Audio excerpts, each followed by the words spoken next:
공중으로 솟아오르는 유리잔이 찰칵 소리를 내며 내용물이 부딪혀 젊은 군중의 손끝에 쏟아졌다. 티모시 웨스턴은 찬사를 스펀지처럼 흡수하는 활짝 웃는 미소로 축하의 소나기를 즐겼다. 그에게 쏟아지는 찬사들은 친절한 말들을 칭찬한다. 영원한 행운과 물론 그의 침대에서 끝없이 이어지는 매력적인 동반자에 대한 희망을 기원합니다.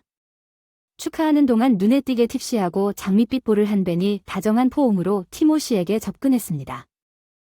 티모시 형제 생일 축하합니다. 당신은 최고의 남자입니다. 그는 다리를 깎았습니다. 수많은 술에 의지할 수 없게 된 그는 감사하게 티모시의 어깨에 매달리고 감사를 표했다. 티모시는 친구의 등을 두드리며 대답하고 옆 소파에 자리를 잡고 한 모금 잔을 마셨다. 티모시는 주변의 활기찬 풍경을 둘러보았다. 그의 얼굴에는 만족감이 새겨져 있었다. 20번째 생일 파티가 한창이었습니다. 나이트클럽에서 요란한 음악과 스포트라이트가 눈을 강타했습니다. 방 전체에 다양한 색상의 만화경을 던졌습니다. 재미있는 반짝이는 연기와 펄펄 끓는 값비싼 샴페인이 감각을 불러일으켰습니다. 심포니 가죽옷을 입은 반바지를 입은 이국적인 새를 닮은 고고 댄서들 열린 세장에서 꿈틀거리는 깃털 대신 바디에 축제의 매력을 더하는 대신 바텐더는 단순히 음료를 섞는 것이 아니라 공중에 솟아오르는 병과 반짝이 쉐이커로 지속적인 쇼를 조율하고 있었습니다. 이 클럽은 매력과 럭셔리의 전형입니다. 도시는 나이트라이프의 중심지였습니다. 입장하려면 테이블에 돈을 뿌리거나 호화로운 메뉴를 주문하는 것 이상의 것이 필요했습니다. 엄격한 얼굴의 경비원이 얼굴을 통제하고 엄격한 복장 규정을 준수해야 했습니다. 다행스럽게도 그러한 장애물은 중요하지 않았습니다. 티머시와 그의 친구들을 위해 어린애 같은 시선을 가진 매력적인 금발의 란더는 티머시의 맞은편에 앉아 있었습니다. 그녀 옆에 접근을 보장하는 지역 부관에 따른 회색이었고 그의 부모는 사업을 확보하기 위해 필요한 모든 수단을 사용하여 도시의 건설 산업을 지배했습니다. 부잣집에서 태어난 모노폴리가베와 유니스 남매는 그들에게 흠모를 쏟아붓는 은행왕의 후손이었다. 생일 소년을 위한 구호와 환호가 울려 퍼지는 테이블, 부모님의 노력의 결실로 은행 계좌가 번성했다는 사실을 가린 근심 없는 분위기. 티머시의 아버지는 국내 최고의 광업 및 야금 회사의 설립자이자 CEO였습니다. 그의 성장 과정에는 게이브와 만나게 된 전용 사립학교에 다녔고 유니스 티머시는 축구, 배드민턴, 승마, 다이빙, 펜싱 등 다양한 활동에 관심을 갖고 있었습니다. 교육을 마친 후 그의 특권적인 생활 방식 티머시는 자신이 선택한 대학에 등록했습니다. 학점은 티머시가 어린 시절부터 과학자의 열정으로 책을 탐구하면서 부지런히 공부한 덕분입니다. 그의 부모님은 그가 원하는 모든 것을 아낌없이 베풀어 주셨습니다. 티머시는 성인이 되자 고급 자동차의 열쇠를 선물받았고 그의 20번째 생일에 그의 부모님은 이제 평온한 친구들과 라이프 스타일을 공유하고 있음에도 불구하고 꿈을 이루는 아파트를 확보했습니다. 영리치가 되어 최고의 대학에 진학할 것을 약속하고 해외로 떠나는 제트기 티모시의 삶은 그의 친구들과는 상당한 차이가 있었습니다. 그는 부유하게 태어나지 않았지만 오히려 이 특권적인 존재로 가는 행운의 티켓을 얻었습니다. 그는 새로 발견된 가족과 함께 아름다운 백조로 변한 미운 오리 새끼와 비슷하다고 느꼈습니다. 티모시는 이 진실을 자신에게 숨겼습니다. 친구들은 이해하지 못하거나 더 나쁘게는 자신의 배경을 이용하여 우월성을 주장합니다. 오직 가장 가까운 친구인 게이브와 유니스만이 그의 비밀을 알고 있었으며 결정적으로 그의 자신감을 배신한 적이 없었습니다. 아마도 형제로서 서로를 보호하고 방어하는 것을 지원하는 것의 중요성을 이해했기 때문일 것입니다. 티모시에게도 여동생이 있었을 때가 있었다. 병돌리기 놀이하자 레이첼의 목소리가 티모시의 생각을 방해했다. 아랍인 아버지를 닮은 검은 눈의 화려한 갈색 머리는 빈 샴페인 병을 들고 그녀의 손에서 반항적으로 빙빙 돌았다. 아마도 숨바꼭질을 하고 게이브가 제안한 것 같다. 코웃음 레이첼즈 선샤인 누군가가 키스해달라고 하면 우리는 더 이상 10살이 아닙니다. 그냥 내 입술이 당신의 목이라고 물어보세요. 그는 웃으면서 친구에게 윙크를 했습니다. 레이첼은 입술을 삐죽이며 어서 재미있는 것을 연주하자고 했습니다. 란더가 끼어들었습니다. 제안 진실 또는 도전은 어떻습니까? 그냥 게으름 피우지 말고 흥미로운 작업을 선택합시다. 재미있는 게임의 매력은 휴식에 대한 욕구를 뛰어넘었고 그룹은 게임이 까다롭고 저속하고 솔직한 질문과 대담한 작업으로 전개되는 것에 동의했습니다. 티모시 예를 들면 란더가 믿을 수 없을 정도로 해피 해리를 개인 랩댄스로 대하는 동안 친구들이 만든 역겨운 칵테일을 마시기 위해 배는 파티가 끝날 때까지 윌리의 하인이 되었습니다. 기대 티머시는 가장 친한 친구를 놀릴 기회를 포착하여 적절한 작업을 찾기 위해 장소를 스캔했습니다. 티머시가 완벽한 도전을 발견했을 때 만족스러운 미소가 티머시의 입술을 장식했습니다. 문자 그대로 그들의 손에 떠 있는 기회, 음료가 담긴 쟁반을 들고 군중 사이를 조종하는 작업이 포함되었습니다. 스낵 웨이트리스 애너는 눈에 띄게 아름다운 소녀였습니다. 티머시가 게이브에게 도전을 제안하는 순간을 포착하여 친구가 그녀에게 반했다는 것을 깨닫고 게이브가 테이블에 접근할 때마다 얼어붙는 모습을 보지 않을 수 없었습니다. 웨이트리스가 그녀의 전화번호나 심지어 그녀의 속옷까지 가지고 다시 오라고 요청하면서 친구들은 환호와 웃음을 승인하며 아이디어를 환영했지만 웨이트리스가 테이블에 다가가서 미스 아이씨 안경을 중앙에 놓을 때 게이브는 아직 응답하지 않았습니다. 모든 시선이 소녀에게로 향하자 젊은 군중은 그들의 관심을 감지하고 손님 주위를 둘러보며 당황스러운 표정을 지었습니다. 당신의 음료 그녀는 아직 확실하지 않은 듯 말했습니다. 감사합니다. 누군가 예의 바르게 대답했고 게이브는 시선을 도울 수 없었습니다. 그녀가 다른 것을 더 드시겠느냐고 묻자 테이블 위에 마지막 잔을 올려놓으며 몸을 곧게 펴고 두 손으로 쟁반을 단단히 쥐고 재빠른 동작으로 게이브의 귀 뒤에 늘어진 새까만 머리카락을 고정시켰습니다. 교활한 미소와 뻗은 말 한마디가 침묵을 깨뜨렸습니다. 내 전화번호를 알고 싶습니다. 제게 알려주실 수 있나요? 여자들은 낄낄거렸고 남자들은 웃었고 티모시는 소파에 기대어 맨 앞줄에 있는 것처럼 자리를 잡았습니다. 극장에서 그 소녀는 참을성 있게 대답했습니다. 죄송합니다. 메뉴에는 고객과의 이러한 유형의 상호작용에 확실히 익숙한 메뉴가 없습니다. 게이브는 주저하지 않고 다른 접근 방식을 시도했습니다. VIP 손님을 위한 특별 메뉴가 있습니까? 저는 당신이 제공한다면 큰 돈을 과시할 준비가 되어 있습니다. 한 소녀는 어깨를 으쓱하고 더 이상 필요 없으면 조금 뒤로 물러섰다.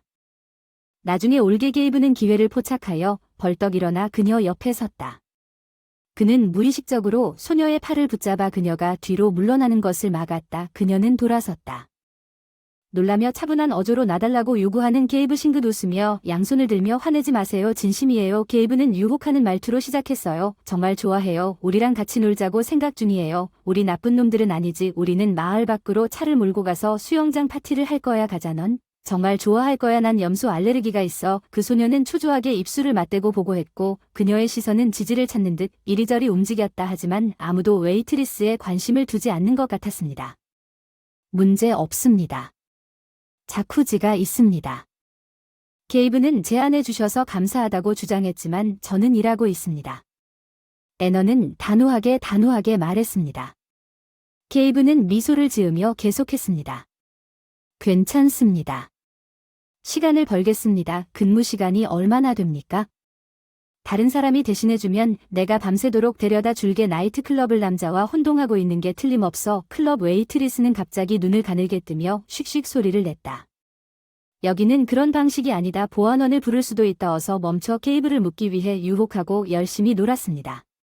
화를 냈습니다. 일반적으로 나쁜 사람은 아니지만 오늘 저녁에 너무 많은 술을 마신 결과로 그는 친구들 앞에서 웨이트리스의 거절을 받아들이지 않게 되었습니다. 갑자기 게이브는 그 소녀에게 몸을 숙였습니다. 뭔가 속삭였습니다. 구경꾼들에게는 들리지 않는 그녀의 귀에, 그러나 어느 순간 그의 손은 짧은 교복 스커트로 덮인 소녀의 허벅지에 얹어졌고 사건은 더 전개되기 전에 돌연돌변이 일어났고 소녀는 클럽의 어둠 속에서도 눈에 띄게 분노를 터뜨렸다. 그녀는 날카로운 힘으로 게이브를 뒤로 비틀거리게 보냈습니다.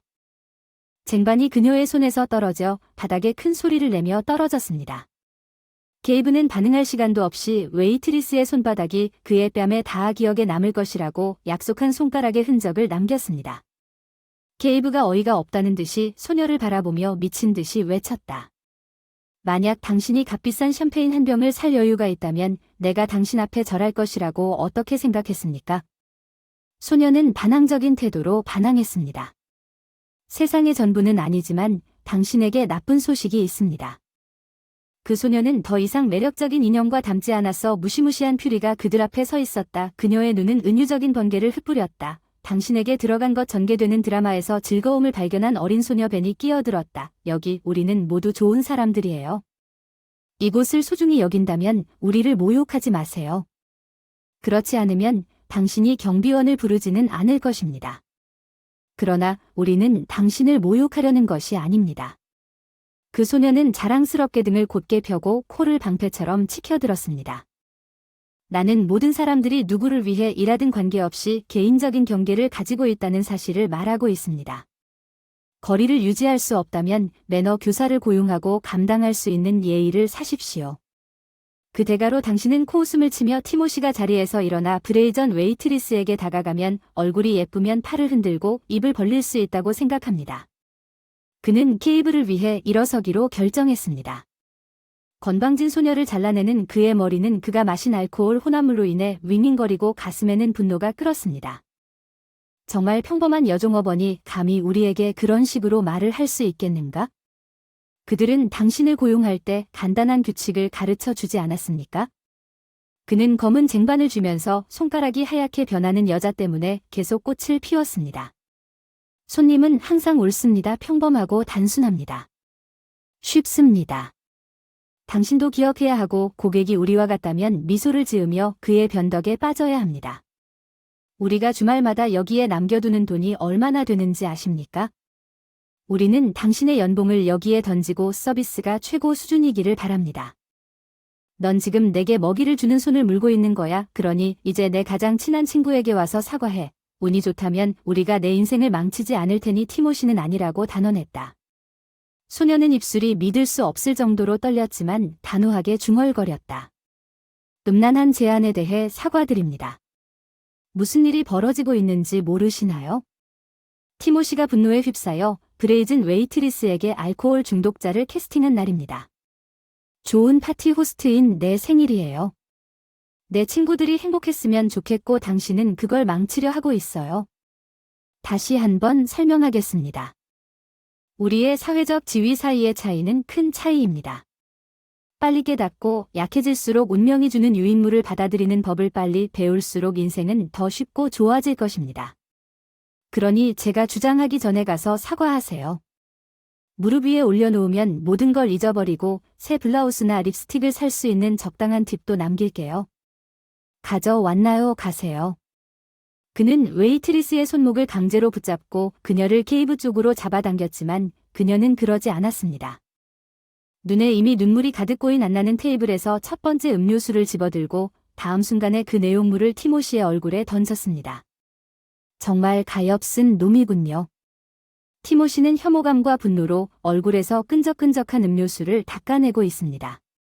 이 일을 후회하기 위해 바보야. 그 이후의 사건은 부유한 친구들이 고객과 효과적으로 소통하지 못한 젊은 여성을 해고하라는 최후 통첩을 내렸을 때, 그녀가 새로 이곳에 왔을 때 나이트클럽 관리자는 그녀가 일만 해오던 사과를 하려고 중얼거렸다. 몇 주 동안 그녀는 일을 했다는 뜻입니다. 왜냐하면 지금 당장 그녀는 여기서 나갈 수 있기 때문입니다. 그렇지 않으면 당신의 예산에 큰 구멍이 생기고 큰 문제가 생길 것입니다. 티모시, 다음에 여기서 그녀의 얼굴을 보면 저를 알잖아요. 주말에 당신의 집은 땅바닥으로 올라갈 것입니다. 친구 중 한 명이 위협을 받았고 관리자는 마지못해 갈등에 가담했습니다. 결국 젊은이들의 소원이 받아들여지고 사과가 주어졌습니다. 그러나 사과한 사람은 웨이트리스가 아니라 나이트클럽 매니저가 티모시의 위협의 심각성이었습니다. 불확실했지만 누구도 테스트하려고 하지 않았습니다. 교대 근무는 결국 그녀를 원하는 곳으로 보내준 것은 당신의 잘못입니다. 매니저 측 웨이트리스를 흘끗 쳐다보는 안나, 당신이 어디서 일할지 몰랐어요. 일부 고객은 클럽바나 레스토랑 직원을 성적인 대상으로 보기 때문에 당신이 가질 수 있는 것은 무엇입니까? 차마 몇 번 웃으면서 팁을 한 달치 월급만큼 팁으로 받게 된다는 사실도 있고, 넌 바보야. 난 그 사람 돈을 원하지 않아. 그 여자는 얼굴을 찡그린 채 수입을 가져갔고, 내 이름은 안나 마리아야. 여러 번 말할 수 있습니까? 애너가 아니라 애너 머리어. 그녀는 관리자의 책상에 자신의 이름이 적힌 반짝이는 은백색 배지를 올려놓았습니다. 애너 머리어가 유니폼을 받았을 때 눈이 불편했습니다. 그들은 그녀의 이름이 드물다고 주장하며 어깨를 으쓱했습니다. 그녀를 위해 새 배지를 주문했지만 다행스럽게도 그들은 클럽에서 보낸 시간이 짧았기 때문에 건물을 떠나면서 안나 마리아는 심호흡을 하고 다음 단계를 고민했습니다. 젊고 아름다운 애니 마리아를 위해 모든 길이 열려있는 것처럼 보였지만 현실은 멀었습니다. 고아원 졸업생 동화에서 많은 길이 닫혀 있고 한숨을 쉬며 버스 정류장을 향해 헤매다가 빈 냉장고에 식료품을 사러 슈퍼마켓에 갈까 고민 중이며 월요일 세미나 준비와 함께 그녀는 찾아 헤매는 힘든 일을 했습니다. 주말 새 직장 안나 마리아는 최근 19살이 되었습니다. 5살 때부터 살았던 고아원을 졸업하고 고아원 문을 나서면서 그녀는 두려움도 전율도 없이 변화에 대한 따뜻하고 즐거운 기대를 느꼈습니다. 마치 그녀가 마침내 세상에서 풀려난 새인 것처럼 유감스럽게도 아무도 애너머리어에게 자유에는 그 자체로 위험이 따릅니다. 새로 발견된 독립에서 그녀는 생계를 위해 둥지를 짓고 끊임없이 경계하며 자신의 삶을 위해 싸우는 법을 배워야 했습니다. 큰 발톱을 가진 새나 포식자를 만나고 하나 마리아는 형과 함께 고아원에 들어갔습니다. 어머니는 같은 고아원에서 자랐고 친척이 없었습니다. 아버지는 2번째 임신 중에 그녀를 버렸습니다. 흔적도 없이 사라졌습니다. 미혼모는 의존하는 직업이 없었습니다. 아이들을 위한 사회적 급여만으로는 정상적인 생활을 할 수 있는 자원이 없었고 어린아이들을 돌볼 수 있는 자원도 없었습니다. 더욱이 어머니는 아이들을 더 크게 키우고 싶은 욕구가 부족했습니다. 이 여성은 아이들이 자란 술친구들과 함께 위안을 찾았습니다. 술과 담배 냄새로 가득 찬 환경, 취한 어른들의 일관되지 않은 고함과 욕설, 이런 어려운 상황 속에서 남매는 서로의 가장 가까운 동맹자가 되어 그들에게 남겨진 어른들의 해로운 영향으로부터 그들의 연약한 세계를 보호하고 보존했습니다. 안나 마리아의 오빠가 1살 더 많았음에도 불구하고 살아남는 법을 배운 자신의 장치그는 어머니의 술자리에서 소외된 사회의 전형적인 대표자가 안나 마리아를 공격하려고 했을 때 안나 마리아를 위해 일어서면서 보호자의 역할을 맡은 여동생에 대한 책임감을 느꼈습니다. 안나 마리아는 그 남자의 공격의 원인을 기억할 수 없었지만 그녀를 향해 그녀의 형의 얼굴을 향해 뺨을 때릴 뿐이었습니다. 분노한 어린 소녀는 가해자에게 돌진했지만 당시 그 오빠는 몇 살인지 5살이었지만 안나는 가해자에게 돌진했습니다. 마리아는 그가 그녀를 위해 어떻게 일어섰는지 남은 생애 동안 기억할 수 있습니다. 그는 테이블 아래에 그들을 위해 임시 오두막을 짓고 그 위에 두꺼운 담요를 드리워 가혹하고 부당한 세상으로부터 숨겼고 안나와 공유하는 이야기를 만들어냈습니다. 마리아와 그가 또 다른 범죄로 인해 눈물을 흘리는 여동생을 위로하기 위해 특별한 시를 지은 적도 있는데 안나 마리아가 그녀의 기억 속에 새긴 짧은 운율의 대사를 그녀는 그것을 마음속 깊은 곳에 간직하고 특히 힘든 동안 기도처럼 반복했습니다. 어른이 되어서도 그것은 그녀를 보호하는 어린 시절의 기도처럼 느껴졌습니다. 아이들에게 무슨 일이 일어났을지, 만약 남매가 그 아파트에 계속 살았다면 그들의 운명이 어떻게 전개되었을지는 여전히 불확실합니다. 그러나 어느 날 후견 서비스에 스턴 개인이 도착했습니다. 이웃이나 다른 관계자의 불만으로 인해 집에서 2자녀는 어머니에게서 부모의 권리를 박탈당하고 처음에는 서로 위로를 찾았지만 그들의 세계는 더 나은 삶을 위해 다시 한번 먼지로 무너졌습니다. 그들의 입양 기회 후견 당국은 그들을 분리하기로 어려운 결정을 내렸습니다. 겁에 질린 아이들은 흐린 날에 다른 고아원으로 보내졌고 그들 사이의 모든 연락이 두절되었습니다. 안나 마리아는 그녀의 오빠에게 무슨 일이 일어났는지 몰랐습니다. 그러나 그녀는 위탁가정에 맡겨진 자신의 운명보다 그의 운명이 더 나을 것이라는 희망에 매달렸습니다. 안나 마리아는 다시 한번 배신을 경험하고 결국 고아원으로 돌아갔고 그곳에서 아이들은 어릴 때부터 벽과 주변 환경이 그녀를 혐오감으로 가득 채웠습니다. 독립적으로 일하고 감옥 생활과 유사한 엄격한 일정을 준수합니다. 책임에는 방뿐만 아니라 건물 전체를 청소하고 바닥과 창문을 닦는 일도 포함되었습니다. 빨래는 겨울에는 마당에 쌓인 눈을 제거하고 가을에는 낙엽을 치우는 일이었습니다. 이색적이고 다양한 교육 방식과 조용한 시간에 잠을 못 자면 젖은 수건으로 구타를 당하고 여름에는 쐐기풀로 채찍질을 당하는 등 잘못이 있을 경우 처벌이 불가피했다. 특히 교사에게 복종하기를 거부하는 말썽꾸러기 아이들은 우울한 공간에 가두어질 수도 있었다. 한 달 동안 외부 세계와 전혀 접촉하지 않은 고아원 부지에 틀어박혀 있었고 그 고아원에는 다양한 아이들이 수용되어 있었고 이로 인해 서로 다른 집단 사이의 신고식과 권력 투쟁이 벌어졌습니다. 안나 마리아가 고아원을 떠났을 때 그녀는 눈물 한 방울 흘리지 않았습니다. 다행히 고아원에서 교육적 지원을 제공했습니다. 안나 마리아는 사람에 대한 사랑을 뛰어넘는 동물에 대한 사랑 때문에 수의과 대학에 진학하기로 결정했습니다. 믿기 어려울지 모르지만 안나 마리아는 동정심이 많고 개방적인 성격을 갖고 있어 다른 사람에게 허락하지 않았습니다. 고아원의 혹독한 환경에서 쌓인 강한 의지로 그녀를 괴롭히려는 그녀의 결심은 그녀가 식료품을 구입하고 허름한 아파트로 돌아온 불쾌한 만남 이후 나이트클럽 매니저와 대결한 후 영향력 있는 부유층의 괴롭힘을 거부하게 되었습니다. 건물이 파손된 상태임에도 불구하고 정부는 눈을 감았습니다. 아파트는 겨울에 너무 추워서 졸업 후 다운 재킷을 입고 자는 것이 필수가 되었습니다. 안나 마리아는 다른 고아들처럼 집을 찾기 위해 줄을 서서 기다리고 있었습니다. 그러나 마침내 아파트에 도착했을 때 간신히 버티고 있는 낡은 집에 있었다. 안나 마리아는 그 아파트가 부적합한 객관적인 이유를 차분하게 제시했다. 그 집은 개탄스러운 상태였고 새 지붕 아래에 위치한 아파트는 구석구석에 검은 곰팡이가 모이고 빗물이 공간 전체에 스며드는 퀴퀴한 냄새가 직접 쏟아졌다. 아파트에 들어서면서 오래된 꽃무늬 벽지가 벽에서 벗겨졌습니다. 주택 배급 서비스의 강력한 여성은 입에 선물용 말을 보지 말라고 일깨워주는 안나 마리아의 걱정을 일축했습니다. 그 여성은 머리 위에 지붕이 있는 것이 뭔가 중요하다고 강조했습니다. 거리에 살면서 분개했지만 선택의 여지가 거의 없다는 것을 깨닫고 안나 마리아가 저녁 식사 후 필요한 서류에 서명하고 공부한 것을 언급한 것에 대해 감사하십시오.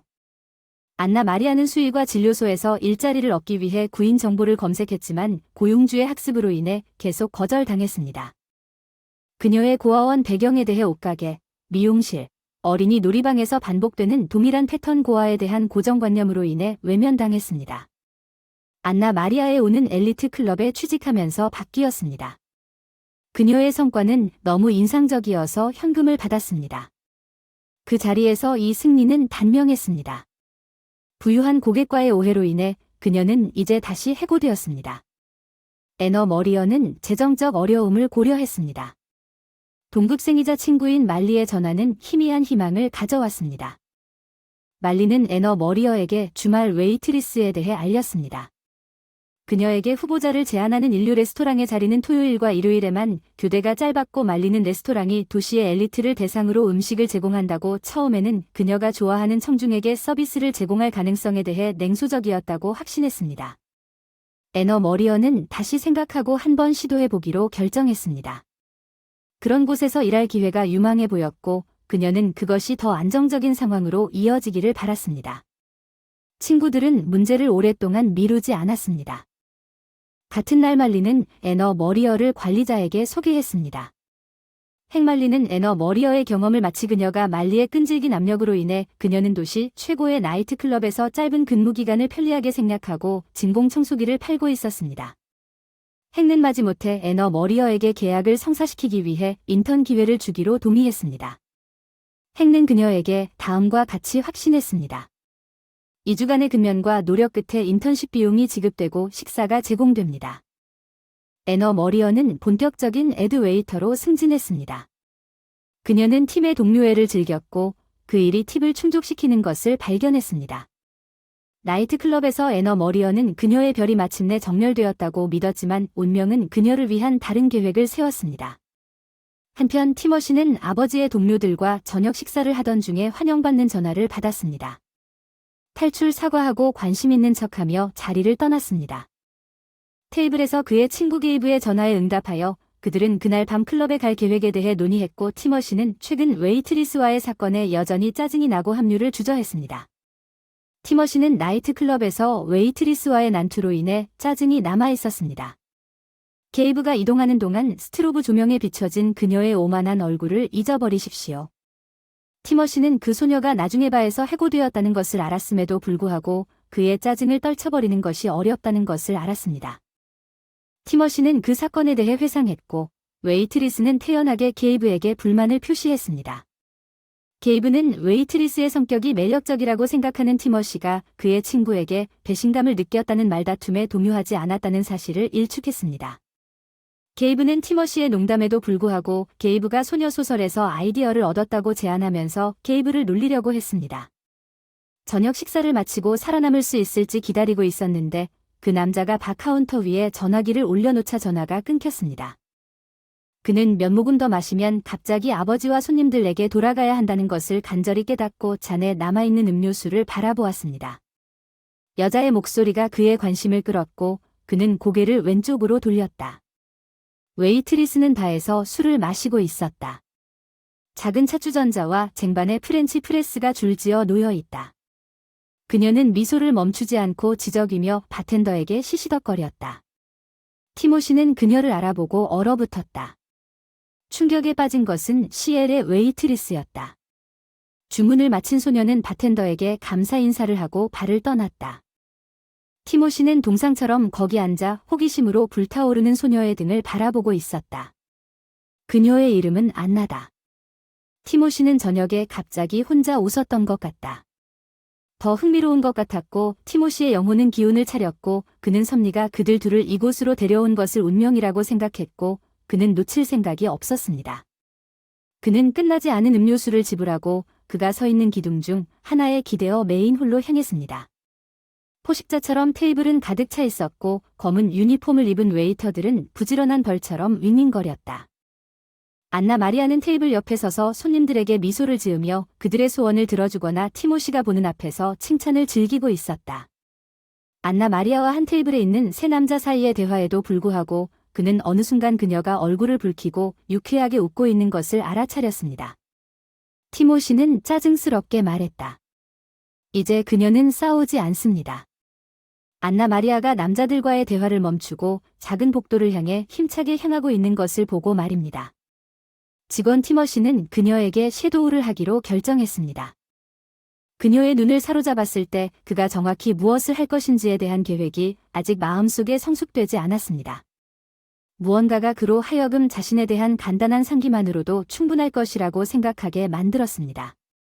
도망쳐 찾을 수 있다고 생각하십니까?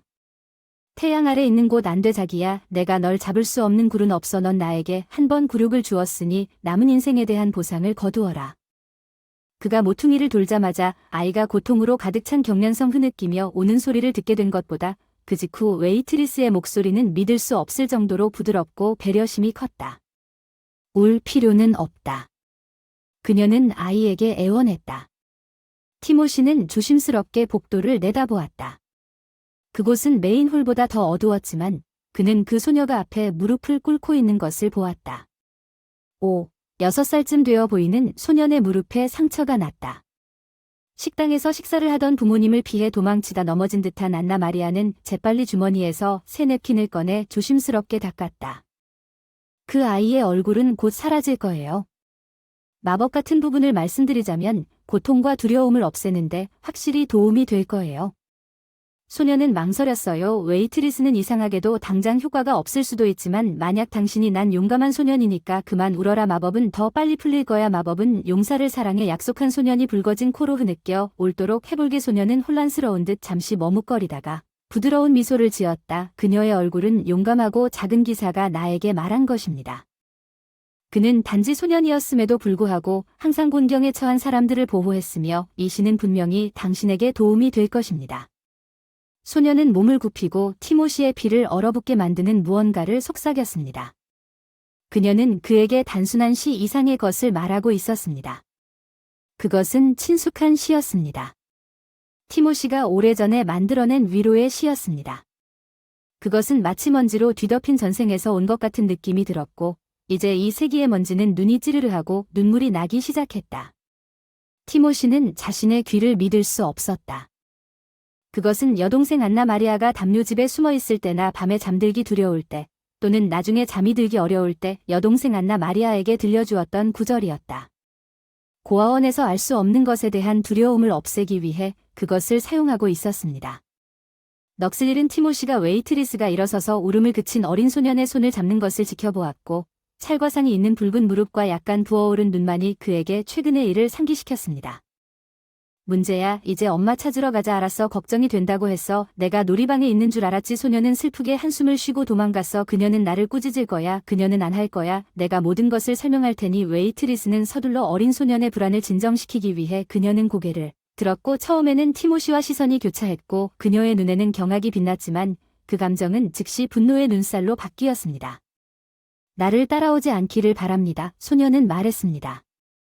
분개해서 얼굴을 붉히며 그렇지 않으면 나는 적당한 곳으로 가서 나에게 접근하지 말라고 명령할 것이다. 웨이트리스는 소년을 발끝으로 끌고 가는 남자를 재빠르게 지나쳐갔다. 반면 티모시는 어리둥절한 표정으로 입을 벌리고 새로운 일을 마주한 것처럼 그녀를 바라보고 있었다.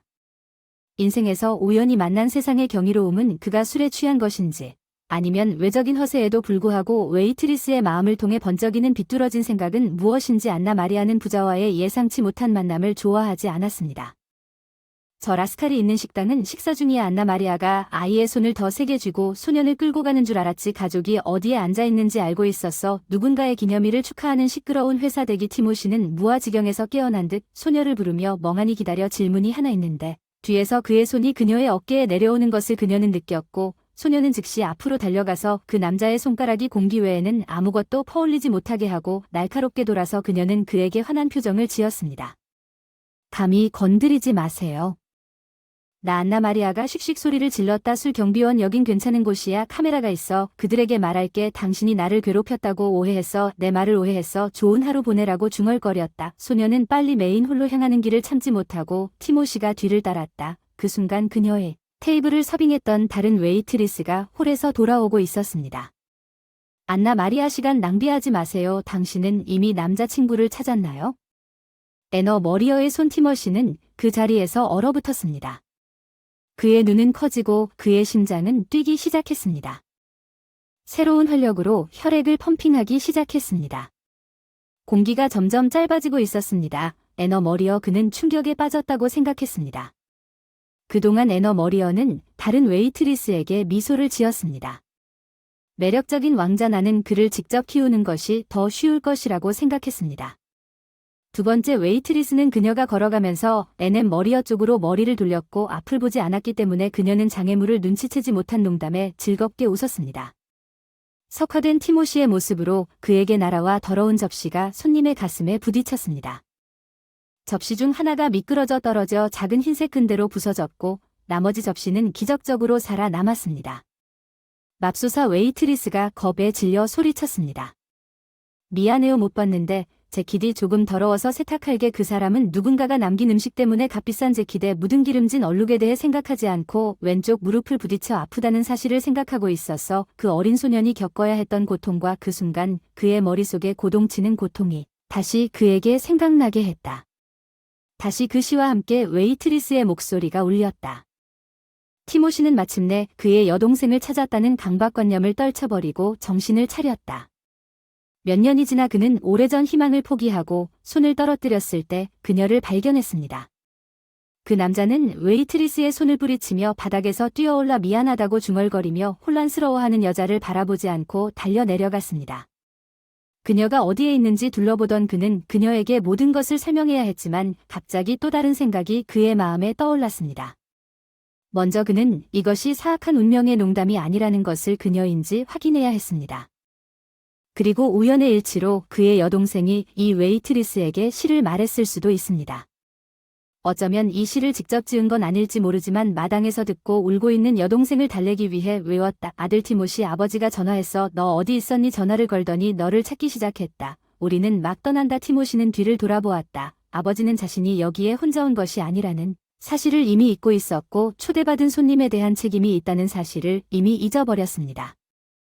아빠, 곧 돌아올게요. 티모시는 여전히 테이블을 둘러보며 중얼거렸습니다.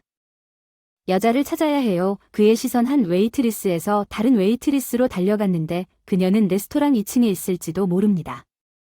무엇이든 기다릴 수 있습니다. 웨스턴 씨의 아버지는 진지한 목소리로 다음번에 소녀들을 쫓을 것이라고 말했습니다. 지금 인상을 줘. 티모시, 큰 계약이 위태로워서 망치지 않는 게 어때요? 아빠는 이해 못해요. 상속자는 자기 자신을 이해하지 못하는 사람이라고 설명하려고 했어요. 아버지는 목소리를 높이더니 한숨을 쉬고 진정하세요. 들어보세요. 티모시, 당신의 매우 중요한 수색 작업을 다음번으로 미루자. 아버지와 어머니가 아들에게 결코 아무것도 거부하지 않고 그 대가로 무엇이든 요구하지 않고 모든 축복을 쏟아 부었다는 사실에 자주 있었던 진실은 당신에게 아무것도 요구하지 않습니다. 이제 가족에 대한 등은 적어도 틀렸어. 티모시는 떨리는 목소리로 숨을 내쉬고 여전히 긴장된 눈빛으로 주변을 훑어보며 눈이 아프기 시작했다. 다행이다. 아버지가 아들의 어깨를 두드렸다. 가자. 모두 기다리자. 우리를 위해. 티모시는 아버지를 따르러 떠났을 때 자신이 뭔가 잘못하고 있다는 것을 깨달았지만 그로 인해 안도감을 느꼈습니다. 그는 여전히 AF가 가능한 행복을 믿는 것을 두려워했지만 소녀가 그에게 준 표정을 잊을 수 없었습니다. 지난번 만남은 경멸, 혐오감, 심지어 증오심으로 가득 차 있었습니다. 물론 그녀가 그런 반응을 보인 데에는 이유가 있었습니다. 티모시는 도덕적 괴짜였습니다. 낯선 사람의 가슴을 뒤흔드는 감정에 사로잡힌 힘에 도취되어 그토록 비천한 행동을 저질렀기 때문입니다. 이제 자신을 질책했지만 후회해도 소용없었습니다. 한 일을 되돌릴 수 없습니다. 내가 어떻게 그녀 앞에 나타나야 할까요? 안나 마리아 보세요. 당신의 동생은 어떻게 되는지 보세요. 그는 재정적으로 부유하지만 영적으로 가난합니다. 그 남자는 부끄러워서 그 시간을 보냈습니다. 가족과 함께 남은 저녁 시간을 보냈지만 게이브가 그를 나이트클럽으로 끌어들이려고 전화를 걸었을 때 그의 생각은 멀리 있었습니다. 그는 나중에 침대에 누워있는 그의 친구를 무시했습니다. 그는 잠을 이룰 수가 없었습니다. 이제 그는 그 소녀가 그를 왜 짜증나게 했는지 이해했습니다. 너무 자극적이지 않고 과거의 고통스러운 기억이었습니다. 마치 유기체가 방아쇠에 반응하는 것처럼 그녀의 머리카락은 그 사람과 같은 색이었고 그녀의 피부는 마치 둘 다 같은 대리석 조각으로 만들어진 것처럼 창백했습니다. 그 전에는 왜 그 사실을 보지 못했을까? 그녀의 큰 눈은 진한 차처럼 좋은 위스키 같은 갈색이었고 그 눈은 그가 자주 그녀의 뺨에서 눈물을 닦아주었고 이제는 그녀를 추억으로 울게 만들려고 애쓰던 바로 그 눈이었다. 끈끈하고 차가운 패도 안개와 함께 그의 마음속으로 스며들기 시작했다.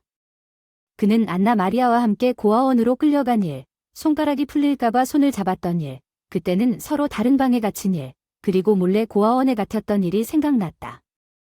아침에 그녀의 방에서 밤에 선생님은 그들이 같은 침대에서 자고 있는 것을 발견하고 그들은 헤어졌고 그는 다른 고아원으로 옮겨졌고 애너 머리어는 그녀에게 무슨 일이 일어났는지 몰랐습니다. 티머시와 동행한 남자는 그의 여동생이 입양될 것이라고 말했습니다. 곧 그를 위로하기 위해 거짓말을 했을 수도 있고 진실을 말하고 있었을 수도 있습니다. 티모시는 고아원에 오래 머물지 않았거나 운명이 그를 웨스턴 아저씨와 그의 아내와 만나게 했고 그들은 고아원을 방문하여 아이들을 위한 선물과 선물을 자선단체로 가져왔습니다. 티모시가 막 그곳에 도착했을 때 서부 사람들에게는 자녀가 없었습니다. 그들은 필요한 사람들에게 돌봄의 일부를 주려고 노력했습니다. 여주인은 서부 사람들을 그녀의 사무실로 데려왔고 배우자들이 일할 때 새로운 사람도 그곳으로 인도되었습니다. 그 소년의 내면에 무언가가 떨리는 것을 보았습니다. 그들은 이전에 고아원에서 고아를 데려가는 것에 대해 논의했지만 이야기 이상으로 진행되지 않았고 여기서 티모시는 도자기 인형처럼 창백하고 슬프고 아름다웠습니다. 웨스턴의 마음이 나중에 오그라들었습니다. 그녀는 그것이 어머니라고 말했습니다. 곧 검은 머리 소년의 푸른 눈을 보고 잠에서 깨어난 감정 티모시는 과일나무와 장미덤불로 둘러싸인 도시 외곽의 호화로운 저택에 살고 있었고 나중에 그의 여동생을 찾으려고 노력했습니다. 물론 그도 마찬가지였습니다. 어리지만 마음속에는 성숙한 계획이 있었습니다. 만일 자신이 부모에게 좋은 아들이 된다면 순종적이고 다정하고 사랑받는 부모님이 자신의 소중한 소원을 이루리라 결심했습니다. 특히 방이 너무 많았기 때문에 여동생을 찾아 집으로 데려가겠다고 결심했습니다. 1년 후 그의 부모가 아들에게 생일 선물로 무엇을 원하는지 물었을 때 그는 처음으로 안나 마리아에 대해 이야기했습니다. 나는 그 소년을 덜 먹을 준비가 되었고 그의 양부모에게 열렬히 약속했으며 우리는 같은 방에서 자겠다고 약속했습니다.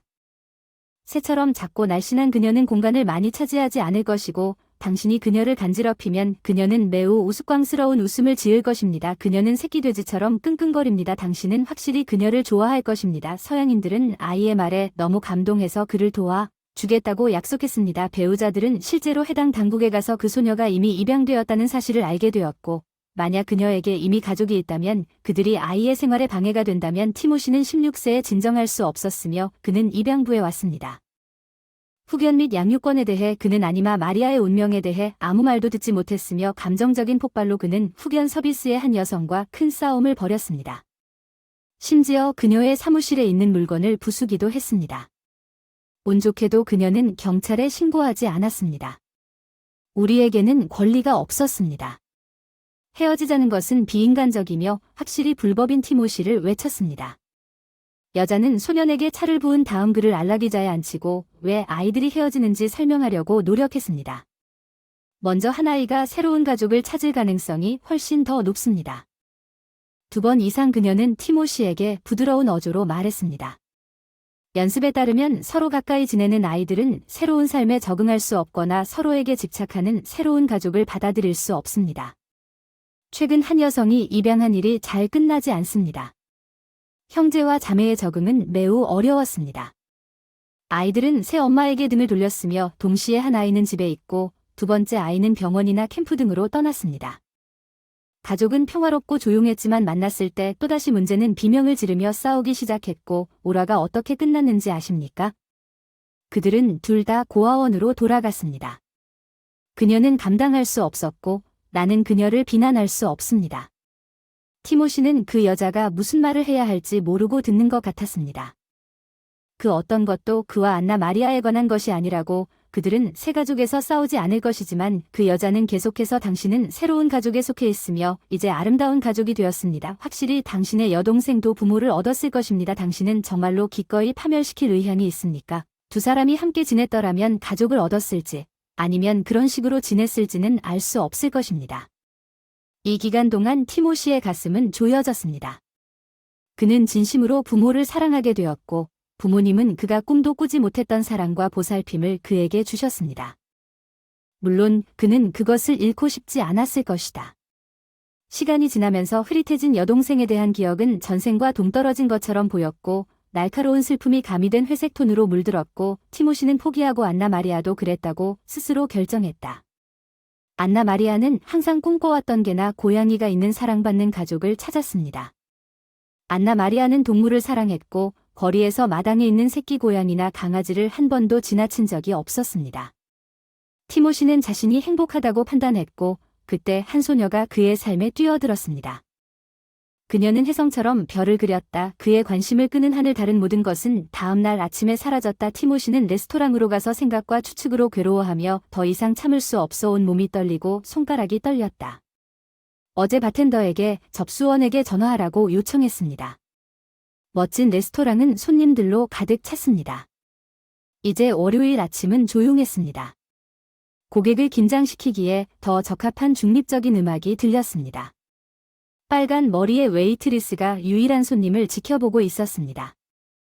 별로 의욕이 없는 곳에 값비싼 양복을 입은 노인이 영국식 아침 식사를 마치고 홍차를 마시고 있습니다. 안녕하세요. 도와드릴까요? 티모시는 정신이 산만해졌습니다. 관리자가 생각을 찾고 있습니다. 안나 마리아가 그 청년이 그의 손을 두드리고 있다고 말했습니다. 카운터에 초조하게 손가락을 대는 그녀는 주말에만 일한다. 여자는 알림을 받았다. 평일에는 젊고 잘생긴 남자를 관심있게 쳐다보며 공부한다. 그녀는 전화번호를 알려줄 수 있을지도 모른다. 티모시는 매력적인 미소를 지었지만 그 미소가 다정하기보다는 불안하게 나올까 봐 두려웠다. 그 여자가 눈을 돌리면서 직원들에 대한 개인정보를 알려줄 수 없다고 말할 수 있을지 모르겠습니다. 적어도 그녀는 어디서 공부하는지 모르겠어요. 금발 소녀는 으쓱했습니다. 새 여자인 안나 마리아는 갑자기 바텐더가 물을 닦으며 대화에 끼어들었습니다. 깨끗한 수건을 끼고 유리잔 그녀는 수의사가 되기 위해 공부 중이야? 잘 모르겠지만 남은 건 도시에 있는 모든 수의과 학교를 돌아다니는 것뿐이었어. 티모시는 냉소적으로 생각했지만 바텐더에게 감사의 마음으로 고개를 끄덕이고 돌아섰다. 다시 금발로 돌아가서 그녀의 동정심을 이용하려고 또 다른 시도를 하고 그녀를 만나는 것이 말 그대로 중요합니다. 그것은 삶과 죽음의 문제입니다. 그녀가 그의 맹공격을 곧 무너뜨리려고 한다고 전화해서 당신이 그녀를 찾고 있다고 전하겠습니다. 그녀는 마침내 그녀가 한가하면 여기로 오라고 제안했습니다. 아니면 그녀가 전화번호를 남기도록 하겠습니다. 그냥 전화 연결해 놓을게. 알았어. 티모시는 흥분해서 목이 말랐다고 고개를 끄덕이고 바텐더에게 물 한 잔만 갖다 줄래? 관리자가 휴대폰을 꺼내서 바로 올바른 번호로 전화를 걸었어요. 뭐라고 말해야 할까요? 그녀는 아름다운 눈썹을 치켜올리며 물었다. 그녀의 오빠인 티모시가 그녀를 찾고 있다고 전하자 그는 잠시 머뭇거리며 대답했다. 관리자의 눈이 동그랗게 떴다. 그녀는 그녀가 강박적인 팬이나 극단적인 경우 방문자 중 한 명을 상대하고 있다고 결정했지만 그녀는 확실히 그렇게 하지 않을 것이다. 그 사람이 형제라는 걸 알았다면 도와주기를 거부할 수 없었지만 반대편에서 자신의 생각을 말할 시간이 없었습니다. 안녕이라고 인사한 뒤 안나 마리아 안녕. 넬리예요 깨웠나요? 미안해요. 단지 어린아이가 있어서요. 지금 식당에 있는 남자가 너를 찾고 있는데 자기가 내 동생 티모시라고 하더라. 응 뭐 물론이지. 그 여자가 자기 앞에 얼어붙은 티모시에게 수화기를 건네줬는데 아직도 놓여진 유리잔에서 물을 한 모금도 마시지 못하더라. 그 앞에서는 이제 그 말이 가시나무처럼 그의 목구멍으로 굵어지고 있었다. 심지어 그 사람조차 그 소녀가 전화를 끊었는지 확인하기 위해 그의 귀에서 수화기를 떼어냈지만 몇 초가 째깍거리고 있었다. 티모시 마침내 여자의 목소리가 깨져서 확신할 수 없게 들렸다. 안나 마리아 나는 레스토랑에 있어요. 그 남자는 여전히 무슨 일이 일어나고 있는지 개연성이 없다고 느끼기 시작했습니다. 지금 갈게요. 기다리세요. 티모시 제가 무뚝뚝하게 올게요. 여자가 방해해서 티모시는 아무 대답도 할 시간이 없었어요. 여자 목소리 대신 대화가 중단됐거든요. 짧은 삐 소리가 나서 전화기를 돌려줬어요. 관리자는 감사의 말을 중얼거리며 그 소녀가 직장으로 돌아오기 전보다 더 관심을 갖고 그 남자를 바라보았지만 이따금 그 남자를 계속 흘끗 바라보다가 티모시는 마침내 시원한 물 한 잔을 비웠다. 그는 아침을 먹지 않았지만 생각이 났다. 음식은 식욕은 없지만 메스꺼움의 불쾌한 느낌 그는 아마도 한 입도 먹을 수 없을 것입니다. 이 상황에서 몇 초가 몇 분으로 바뀌었습니다. 마치 달콤한 풍선껌이 무한대까지 뻗어나가는 것처럼 마침내 안나 마리아가 식당에 나타났습니다. 그녀의 얼굴 안나 마리아의 눈물이 그렁그렁한 갈색 눈 농담이라면 그녀는 티모시의 얼굴을 바라보며 속삭였다. 당신에게도 너무 잔인하다. 티모시는 절벽에서 차갑고 어두운 바다로 뛰어오르려는 듯 심호흡을 했다. 바다 그제서야 단호하게 말했지. 안나 마리아 나 티모시야. 그 남자의 말이 날카로운 독침으로 작은 벌로 변한 듯 고개를 저었다. 소녀는 그녀에게 닿기도 전에 서둘러 그들을 쫓아내었다. 안나 마리아 티모시가 한 발짝 다가섰다. 손을 내밀고 있는 소녀를 향해 그녀가 다시 그의 얼굴을 올려다본 모든 것을 말해줄게. 그녀는 눈썹을 잔뜩 찌푸리고 눈은 그의 얼굴에서 익숙한 특징을 찾았고 그것을 발견했다. 고아원 아이들의 잔인함 속에서 자란 안나 마리아는 말할 수 없었다. 그녀는 대답하려고 손을 뻗지 않았으나 그것이 우연이 아닌지 부잣집 아이들이 꾸며낸 잔인한 장난인지는 여전히 확신할 수 없었지만 그 사람은 똑같은 파란 눈과 머리카락을 가졌으며 눈썹 옆에 작은 곰팡이가 있었습니다. 티모시의 눈썹과 똑같았습니다. 자세히 보지 않으면 눈에 띄지 않을 것입니다. 그러나 안나 마리아는 어디를 봐야 할지 알고 있었습니다. 떨리는 입술에 손바닥을 대고 속삭이던 소녀일 리가 없습니다. 안나 마리아 그 남자는 다정하고 애원하듯 소리치더니 갑자기 시에 나오는 친숙한 대사를 속삭였습니다. 안나 마리아에게는 너무 무리한 일이었습니다. 다음 순간 필사적으로 흐느끼며 그녀는 오빠의 팔에 몸을 던졌습니다. 그녀는 작고 연약한 그의 강한 팔에 몸을 꼭 껴안았습니다. 다시 3살짜리 어린 소녀로 변했다. 형이 따은 머리를 서투르게 따아주려고 했던 어린 소녀 빵 한 조각을 반씩 나눠 먹은 어린 소녀는 오빠의 가슴에 기대어 흐느끼며 어깨를 떨었다. 그녀는 그 순진한 추락에 그가 웃을 것이라고 기대했지만 오히려 웃음은 없었다. 내가 너무 오랫동안 당신을 찾고 있었다는 것을 그녀는 들었다. 안나 마리아 나는 당신을 찾고 있었다고 맹세합니다. 결코 당신을 찾을 수 없어서 미안합니다. 결국 나를 발견한 여동생은 더 이상 운명 그 자체로 우리를 하나로 모을 수 없다고 중얼거렸다. 티모시는 내가 당신에게 너무 잔인하게 굴어서 미안하다고 대답했지만 안나 마리아는 그가 나중에 근처에 머무르는 한 모든 것을 용서할 준비가 되어 있었습니다. 식당 근처 공원 벤치 둘 다 신선한 공기가 필요했기 때문에 오랫동안 침묵했다가 큰 소리로 이야기하기 시작했고 빠르게 서로를 방해했습니다. 웃으며 행복의 눈물을 닦아내고 안도에 흐느끼기 시작했습니다. 의심하며 걸음을 재촉하고 이상한 커플에게서 눈을 떼지만 티모시와 안나 마리아는 사람들이 어떻게 생각하든 개의치 않았다. 그들에게는 세상이 지워지고 자신들의 얼굴만 남았다. 우리 부모님은 너를 찾고 계셨다. 안나 마리아 맹세코 티모시가 말했지만 당신이 이미 새로운 가족에 속해 있다는 말을 들었습니다. 그 소녀는 슬프게 고개를 끄덕였습니다. 그런 시기였습니다. 저는 새 고아원으로 옮겨지자마자 위탁 보호를 받았습니다. 나중에 그들은 저를 그 고아원으로 다시 데려왔습니다. 없어져서 새 집으로 보냈는데 더 심했는데 내가 돌아왔다는 뜻이야. 티모시는 어른들의 배신을 너무나 자주 견뎌야 했던 여동생을 보며 엄하게 눈살을 찌푸렸다. 안나 마리아는 갑자기 자기 주위로 모여들기 시작한 비둘기들을 바라보았다. 새들은 벤치에 앉아있는 사람들이 빵이나 씨앗 몇 개를 나눠 먹을 수 있기를 바라는 습관이 있었습니다. 꽤 성숙하고 부유한 가족이었으나 그녀는 그들에게 자녀가 없었지만 소용이 없었다는 것을 기억하기 시작했습니다. 아마도 나중에 그들의 건강을 위해 무언가를 내놓았을 것입니다. 그들은 내 도움으로 그들이 함께 아이를 낳았다면 그들의 결혼 생활을 계속 유지하기를 원했을 뿐이라는 것을 깨달았습니다. 그들의 사랑은 폐허에서 솟아오르게 될 것입니다. 처음에는 모든 것이 훌륭했습니다. 나는 방금 요정에 같았습니다. 이야기 그들은 내 호의를 얻기 위해 경쟁하는 값비싼 장난감처럼 나를 가지고 놀았습니다. 그들이 나에게 선물을 주었습니다. 나에게 주름 장식과 리본이 달린 불편한 드레스를 입혔습니다. 나는 그 옷이 마음에 들지 않는다고 말한 적이 없습니다. 뒤에 단추가 100만 개 달린 하이 칼라 드레스를 입혀 목이 너무 조여져 파랗게 질렸습니다. 소녀는 자신의 전기인 티모시가 이 사실을 기억하며 웃었지만 반면에 티모시는 점점 더 우울해졌습니다. 그의 여동생의 말이 더 이상 들리지 않는 것 같았습니다. 우습게도 그들은 그리움과 원한이 없었지만 매일 가족의 분위기는 점점 더 나빠졌습니다. 안나 마리아는 잠시 멈춘 후에 계속했습니다. 양부모는 끊임없이 다투고 있었고 그들은 옆방에서 오랫동안 서로에게 소리를 지르곤 했습니다. 내가 존재한다는 사실조차 잊어버린 채 때로는 내가 밥을 먹어야 한다는 사실조차 잊어버리고 이혼을 하게 되었습니다. 둘 다 나에게 돌려줬다고 많이 주장한 후 혼자 입양된 딸의 책임을 원하지 않았습니다. 티모시는 여동생의 프로필을 바라보며 삼키며 그녀가 어떻게 그럴 수 있었는지 이해하지 못했습니다.